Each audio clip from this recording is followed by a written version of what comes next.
विराग क्रांति वाणी का हृदय भेदी धारदार प्रवचन, जिन शासन जिंदाबाद। जय गिरिराज आदिनाथ। अहमदाबाद से ट्रेन रवाना हुई। छगन और मगन दोनों आमने सामने के सीट के ऊपर बैठ गए। स्टेशन मास्टर का आना हुआ, टिकट टिकट टिकट टिकट, और दोनों ने अपनी अपनी टिकट बता दी। छगन ने कहा,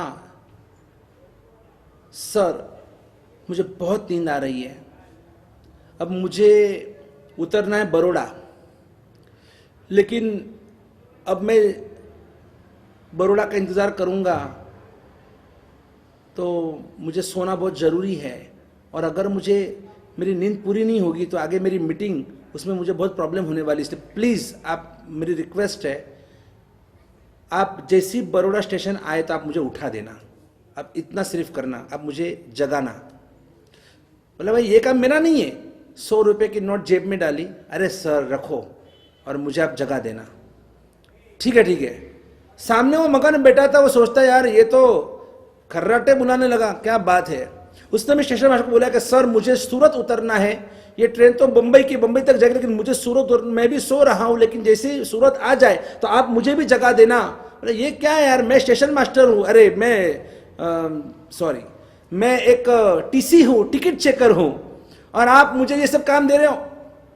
अरे सर प्लीज़ ना यार। उसने भी 200 की नोट जारी जेब में, अरे सर मुझे मेरी बहुत अर्जेंट मीटिंग है और इसलिए मैं चाहता हूँ कि आप मुझे ज़रूर मुझे उठाना। बोला ठीक है कोई बात नहीं, और टीसी तो वहाँ से निकल गया। छगन मंगन दोनों सो रहे, खर्राटे बुला रहे दोनों जन। उतने में बड़ौदा आया। जैसे ही बड़ौदा आया, वो टीसी को याद, अरे मुझे उठाने के लिए कहा है। टीसी ने आकर सीधा उस मगन को, मगन ओ भाई उठो, तुम्हारा स्टेशन आ गया। वो तो बैग बिस्तरा लेकर सीधा नीचे उतर गया। गाड़ी आगे रवाना हो गई।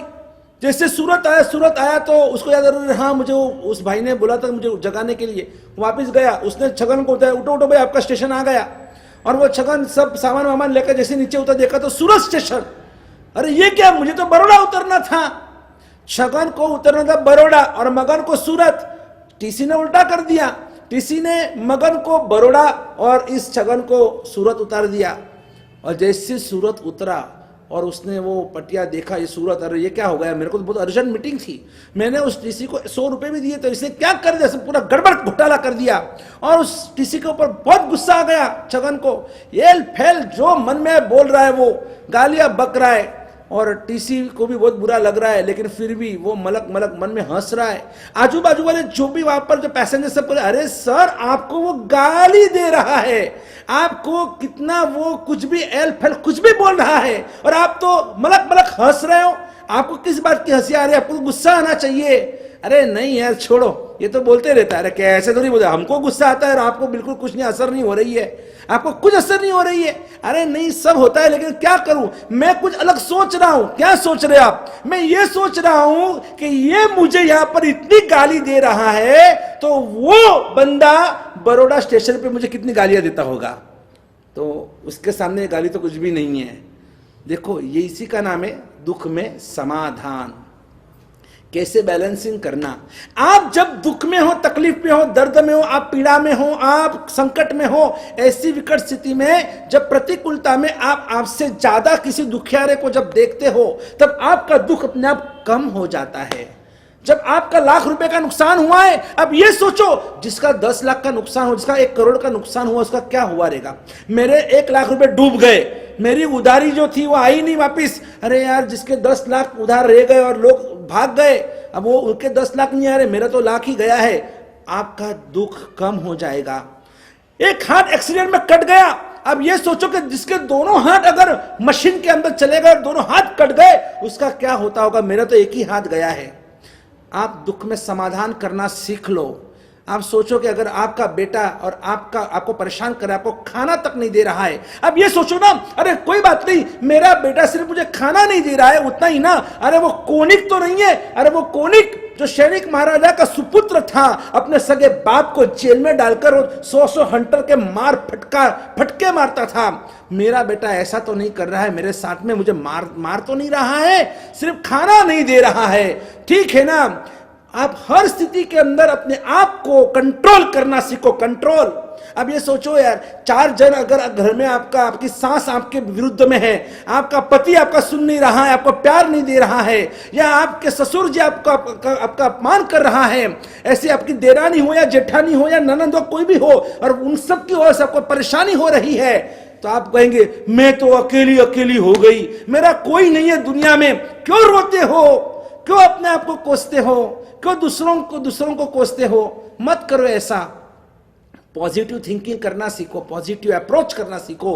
अरे कोई बात नहीं यार, ये 4 जन थोड़ी पूरी दुनिया होती है। दुनिया बहुत बड़ी है, दुनिया बहुत बड़ी है। लाखों गरीबों को मेरी जरूरत है, लाखों पशु पंखियों को मेरी जरूरत है, लाखों ऐसे अनाथ आश्रम के बच्चों को हमारी जरूरत है। तो आप ये सोचो ना, आपकी शक्ति वहां दे दो। आप क्यों यहां पर पड़े हुए? दीक्षा नहीं लेनी तो कोई बात नहीं, कम से कम आप सामाजिक कार्य तो कर ही सकते हैं। आपको भगवान ने वो कैपेसिटी दी, वो शक्ति आपको दी है, आप उसका सही उपयोग क्यों नहीं कर सकते हैं? दुख है, दर्द है, घर में आपको कोई नहीं चाहता है, तो आपको चाहने वाले 4 को छोड़ो ना, अरे आपको चाहने वाले 40 लाख लोग बैठे हुए हैं, 40 करोड़ लोग आपको चाहने वाले बैठे हुए हैं। आप ऐसा काम कीजिए जिंदगी के अंदर कि हर कोई आपको सलाम करे, हर कोई आपको सैल्यूट करे, हर कोई आपको मरने के बाद आपके लिए आंख में से अश्रु बहाए। ऐसी जिंदगी आप क्यों नहीं सोचते हैं? क्यों इतना हताश, जिंदगी में इतनी हताशा, इतनी निराशा क्यों? वाई? क्यों? मुझे समझ में नहीं आता है। आप अपने आप को अकेले क्यों महसूस करते हो, जबकि पंच परमेश्वरी भगवान आपके साथ में है। अनंत अनंत अरिहंत भगवान, अनंत अनंत सिद्ध परमात्मा, आचार्य उपाध्याय, साधु साध्वी भगवंतों के मंगल आशीर्वाद आपके साथ में है। आप अपने आप को अकेला क्यों महसूस करते हो? दुनिया की ये पूरी जीव सृष्टि आपके साथ में है। एक केंद्रीय जीव पृथ्वी का है, अप का है, तेव का है, वायु का है, वनस्पति का है, प्रत्येक वनस्पति का है, साधारण वनस्पति का है, बेंद्रिय, तेंद्रिय, चौरेंद्रिय सभी जीव आपके साथ में है। इन सभी की रक्षा की जिम्मेदारी आप ले लो, इन सभी की दुआ आपको मिलेगी। देखो फिर आपकी जिंदगी कहां से कहां चली जाती है। वो गीताबेन रामबिया को आज भी लोग याद करते हैं कि जिन्होंने उन गौ माता की रक्षा करने के लिए कसाईयों से भी, है ना, एक स्त्री होकर, एक अबला होकर भी, और कसाई भी उस गीताबेन रामबिया को देखकर और थरथराते थे कि नहीं, जब तक वो गीताबेन रामबिया खड़ी है हम कुछ नहीं कर सकते हैं, हमारी ट्रक वहां से पास नहीं हो सकती है, वो बहुत खतरनाक है, वो दबंग है वो लेडी। और देखो ये गीताबेन रामबिया को आज भी पूरे अहमदाबाद के लोग, पूरे भारत के जीवदया प्रेमी उनको याद करते हैं। क्यों? क्योंकि उनका जीवन ही ऐसा था। वो अपने लिए नहीं, घर में कोई नहीं है, मैं अकेली हो गई, कोई बात नहीं, मैं पशुओं के लिए हूं, मैं पंखियों के लिए हूं, मैं कुत्तों के लिए हूं। ऐसे कितनी सारी संस्थाएं हैं, आप उस संस्था में जुड़ जाइए, आप बहुत कुछ आप कर सकते हो। क्यों रोना धोना किस लिए? ये बार बार मेरा कोई नहीं है, मेरा कोई नहीं है। अरे भगवान ने तो बोल दिया, एगो हम नति में कोई नाम अन्नस्य कस्सई। ये तो भगवान ने लिख दिया कि कोई किसी का है ही नहीं। जो भी हमारे संबंध एक दूसरे के साथ होते हैं, ये सिर्फ और सिर्फ स्वार्थ के संबंध होते हैं। जब तक स्वार्थ है तब तक ही संबंध होते हैं। जैसे स्वार्थ पूरा, तल तारा और मग मारा, तुम तुम्हारे रास्ते पे, हम हमारे रास्ते पे। ये तो हर जगह पर संसार में यही तो चल रहा है। जब तक भी उस गन्ने के अंदर रस है तब तक वो गन्ना काम का। जैसे ही गन्ने में से रस निकल गया, कस निकल गया, उस गन्ने को तो फिर फेंकना ही फेंकना है। और यही तो सब कर रहे हैं। इसीलिए तो संसार को संसार रम्मी असारे ऐसा कहा गया कि संसार कैसे, संसार असार है, संसार में सार है ही नहीं। इसलिए आप कभी जिंदगी में आपको नर्वस होने की आवश्यकता ही नहीं है। किसी चिंतक ने, आपने तो वो गीत भी सुना होगा, किस्मत पे क्यों रोने का, किस्मत पे क्यों रोने का और भेजा क्यों सरकाने का, किस्मत पे क्यों रोने का और भेजा क्यों सरकाने का, टेंशन काय को लेने का, नमो अरिहंतानम बोलने का। जब जब भी टेंशन आए ना, तब क्या करने का? नमो अरिहंतानम बोलने का। बस अरिहंत का शरण, सिद्ध भगवंतों का शरण, ही पंच परमेष्ठी भगवंतों का शरण, सिद्ध चक्र भगवान का शरण। अगर आप जिस धर्म से आप बिलोंग करते हो, आपको जो इष्ट देव आपको अच्छे लगते हैं, बस उन्हीं का राम राम राम राम राम राम श्री कृष्ण शरणम मम हरे राम जो आपको अच्छा लगता है, आप भगवान की भक्ति में जुड़ जाओ, आप गुरु भगवंतों की भक्ति में जुड़ जाओ, साधु संतों की वैयावज भक्ति में जुड़ जाओ, पाठशाला के बच्चों को पढ़ाने में जुड़ जाओ, बच्चों को अच्छे संस्कार देने में जुड़ जाओ, आप वैयावज खाते में जुड़ जाओ, आप जीव दया खाते में जुड़ जाओ। आपको जो अच्छा लगता है, अरे कितने सारे फील्ड्स है कि आपका योगदान, आप इन सभी हमारे इन सभी पूरी प्रजा के लिए, आपके पास आर्ट है, सिंगिंग है, डांसिंग है, एक्टिंग है, स्पीच है, मेहंदी है, रंगोली है, आपके पास जो भी कुछ आर्ट है, आपको कंप्यूटर चलाना आता है, आप अच्छा जो भी आप में जो कला भगवान ने आपको दी है, तो आप क्लास चलाइए, बुलाइए सबको और आप उनको सिखाइए। उन बच्चों का, उन युवाओं का भविष्य आप सुधारिए, उनको व्यसन से मुक्ति दिलाइए। जो बच्चे व्यसनों में फंस चुके हैं ना, उन सभी को उसमें से बाहर निकालिए, उन्हें सच्चा सन्मार्ग दीजिए, उन्हें राहबर बनाइए। जो राह भटक चुके हैं उनको वापस उनको राह पर ले आइए। उन्हें किसी को आप 14 नियम सिखाइए, किसी को 12 व्रत सिखाइए, किसी को 2 प्रतिक्रमण 5 प्रतिक्रमण, स्कूल की कॉलेज की पढ़ाई सिखाइए। आप में जो भी टैलेंट कूट कर भरा हुआ है, उन शक्तियों को बाहर निकालिए। दुख में रोना नहीं, धोना नहीं, दुख में अपने आप को सोने की तरह मजबूत बनाना है। जिस तरह से सोना होता है ना, वो आग में से निकल कर और सोना, शुद्ध सोना, सुवर्ण 24 कैरेट का सोना सिद्ध होता है। और वो फिर देखो वो सोना कैसे पहनने में मजा आती है। तो वैसे ही आपको भी शुद्ध, अपने आत्मा को शुद्ध बनाना है, निरंजन निराकार बनाना है, सर्वशक्तिमान बनाना है, सर्वगुण संपन्न बनाना है। और इसलिए आपको सुवर्ण की तरह तपते रहना होगा। आपकी जरूर परीक्षा ली जाएगी। स्कूल में देखना, जो विद्यार्थी, जो स्टूडेंट जो होता है, जो वीक होता है, उसकी कोई अपेक्षा होती भी नहीं है, उसको वो एग्जाम में दे ना दे, वो पास हो ना हो, ऑलरेडी ही इज वीक। लेकिन जो स्टूडेंट एकदम स्कॉलर्स होते हैं, जो टैलेंटेड होते हैं ना, और उनकी बहुत कड़क परीक्षा ली जाती है, उनके क्वेश्चंस भी बहुत ही एकदम तेज होते हैं, कि तभी तो वो टैलेंट बाहर निकलता है। और इसीलिए ये परीक्षा, हाँ, ये कुदरत हमारी परीक्षा कर रहा है कि आप सच में कितने काबिल हो, आप में कितनी ताकत आप में भरी हुई है। बस आपको करना इतना ही है कि आपको आपके विचारों को, आपकी मनस्थिति को बदलना आपको सीखना आना चाहिए। और इसीलिए भगवान ने कहा, कैसा भी दुख जीवन में आ जाए तो लेकिन क्या करना है, भले मळे खावा चना तो पण सिंह जेवो रुबाब जोइए, शेर की तरह दहाड़ना सीखो। आप कायर मत बनो। आप मैं करके बकरे की तरह रोना नहीं, घेटे की तरह रोने का नहीं, आप बिल्ली की तरह म्याऊं म्याऊं करने का नहीं। आप मनुष्य हो, आप में भगवान ने बहुत स्पिरिट दिया हुआ है, आपके हाथ पैर चल रहे हैं, तो क्यों किसी के सामने हाथ लंबा करना। मेहनत की रोटी कमाओ, अपने पैरों पे खड़ा रहना सीखो। आपको बोलेंगे कि साहब जी नहीं है, आजकल कोई धंधा ही नहीं है, कोई नौकरी नहीं दे रहा है, तो सब मिलकर कुछ एक नया यूनिट चालू करो, सब मिलकर कुछ अच्छा सोचो। जिनके पास अच्छी सोच है तो वो बाकी लोगों को काम दिलाए, बाकी लोगों को साथ में ले, जो वीक है उनको साथ में लेकर उनको भी स्ट्रांग बनाए। अभी जोधपुर से पारसमल जी का फोन आया था मुझे, जोधपुर, और उन्होंने मुझे कहा कि गुरुदेव, इस पूरे जोधपुर के अंदर जो पूरा जोधपुर समाज है और आजू बाजू के जितने भी गांव है, अगर किसी को भी कोई भी प्रॉब्लम हो, आप सिर्फ हमें याद कीजिएगा, हम गुरुदेव उनके लिए जो करना पड़े हम करने को तैयार है। अरे मैं तो एकदम दंग रह गया, क्या वाह, ऐसी ऐसी संस्थाएं आज भी चल रही है कि जो ऐसे जो वीक है उनको स्ट्रांग बनाने के लिए, जो जिनका खुद का घर नहीं है उनको घर, अपना घर दिलाने के लिए, बनाने के लिए जो इतनी बड़ी संस्था चल रही है, सच में मैं उनका आज चैनल के माध्यम से उनको अभिनंदन देता हूं कि ऐसे लोग, ऐसे समाज, ऐसे संस्थाएं जो बहुत आगे बढ़ रही है। वो जो तीसरा जो पद है जो भगवान ने हमें बताया, सुख में सावधान ये पहला और दुख में समाधान ये दूसरा।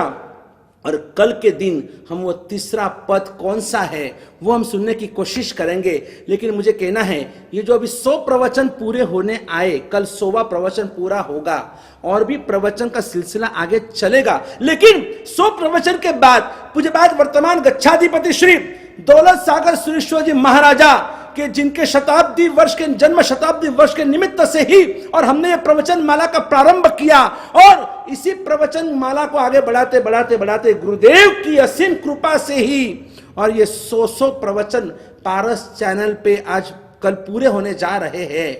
सच में इन सभी प्रवचनों में एक ही मेरा मकसद रहा है कि मैं बैठे बैठे भी स्मार्ट वर्क बैठे बैठे, अब मैं आपके वहां प्रत्यक्ष तो नहीं आ सकता हूं, लेकिन परोक्ष रूप से मेरे विचारों को आप तक पहुंचाना है। शासन की उन्नति, शासन की सुरक्षा, राष्ट्र की उन्नति, राष्ट्र की सुरक्षा, धर्मों और संस्कृति की उन्नति और उसकी सुरक्षा और जीव मात्र की सुरक्षा का ये मात्र ध्येय है। मुझे कोई नाम नहीं चाहिए, मुझे कोई नामना कामना, मुझे कोई इंटरेस्ट नहीं है। मुझे सिर्फ और सिर्फ नामना में नहीं, काम करने में इंटरेस्ट है। नाम तो किसी के अमर नहीं रहते हैं, जो भी जन्म ले सब मरने वाले एक दिन और सबको भूल जाने वाले। लेकिन जो भी मेरी जिंदगी के 10-20 साल मुझे काम करने के लिए मिले हैं, शासन की सेवा रक्षा करने के लिए जो मुझे मिले हैं, उसमें मेरे से जितना हो सके उतना मुझे करना है। और इसी के लिए मेरी ये धड़पड़ है, इसी के लिए मेरी ये जो तलसलाट है, जो ऊपर नीचे बार बार मैं होते रहता हूं, क्या करूं क्या ना करूं, क्या करूं क्या ना करूं, कैसे सबको बचाऊं, कैसे सबको साथ में लेकर चलूं, जिन शासन के लिए क्या करूं, मेरे इस भारत माता के लिए क्या करूं, कैसे हम आगे बढ़े, कैसे सबको साथ में लेकर चले, सबकी रक्षा कैसे करें। बस यही दिन रात मेरे दिमाग के अंदर जो विचार घूमते रहते, चलते रहते हैं, यही मेरे जिंदगी का मकसद बन चुका है। मेरा प्रत्येक श्वास, मेरी प्रत्येक वृत्ति प्रवृत्ति, मेरा ये हृदय का प्रत्येक धबकार, बस मैं इस जिन शासन के लिए और अपनी भारत माता को समर्पित करना चाहता हूं। यही मेरा मकसद है और इसी के लिए बस आप सभी का साथ चाहिए। आज आप इतने लाखों की संख्या में मुझे सुन रहे हैं, सुन भी रहे हैं और कभी कभी मेरे गुस्से को सहन भी कर रहे हैं। लेकिन जो भी है, आपका मेरा जो भी नाता जुड़ चुका है, बस इसी को बरकरार रखते हुए कल के 100वें प्रवचन में वापस मिलेंगे। और अभी 100 प्रवचन के बाद अब हम प्रैक्टिकली साधना में जुड़ना चाहते हैं। सिर्फ अब प्रवचन नहीं देने हैं, वो जो 36 माह अनुष्ठान जो अपने आप पिछले 4-5 दिन से अपने अनुष्ठान सुने हैं, इन्हीं अनुष्ठानों को अब इस लॉकडाउन की वजह से हम अब प्रैक्टिकल, लेकिन घर घर में बैठे बैठे आपको सब अनुष्ठान करवाना चाहते हैं। और उसके लिए कैसे क्या उसका विवरण अब कल के प्रवचन में आपको दिया जाएगा। और बस आप ऐसे ही आप बहुत बहुत उन्नति करें, जीवन में आगे बढ़े, इसी मंगल कामना और भावना के साथ जय गिरिराज, जय Adinath,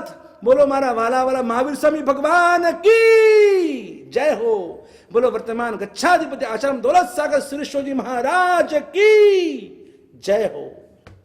Account details: Vishwa Raksha Charitable Trust, Bank Axis Bank, account number 91600006305833, IFSC code UTIB 0002863, PAN card number AACTV 1110A, ATG available.